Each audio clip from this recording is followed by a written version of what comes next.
चाकणजवळील रासे तालुका खेड गावात माहूरगडाच्या रेणुका मातेचे हुबेहूब शिळा असलेली खेड तालुक्यातील एकमेव मूर्ती रासे गावातील डोंगरावर विराजमान आहे.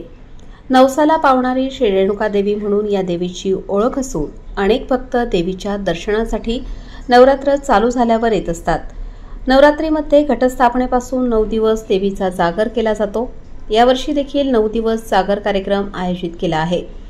या 9 दिवसात देवीचा महाअभिषेक, भजन, कीर्तन व जागर कार्यक्रम रेणुका माता मंडळाकडून आयोजित केला आहे.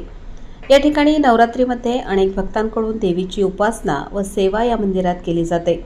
रोज संध्याकाळी होणाऱ्या भजन कार्यक्रमाला गावातील महिला, नागरिक, तरुण मोठ्या संख्येने गर्दी केलेली पाहायला मिळाली. तसेच 1 वर्षापासून सुरू असलेल्या जीर्णोद्धारामुळे मंदिराचे रूप पालटले असून रासे गावाच्या हिरव्या झाडीने नटलेल्या डोंगरावर रेणुका मातेचे सुबक मंदिर पाहून इथे आल्यावर भक्तांना माहूरगडाची आठवण आल्याशिवाय राहत नाही.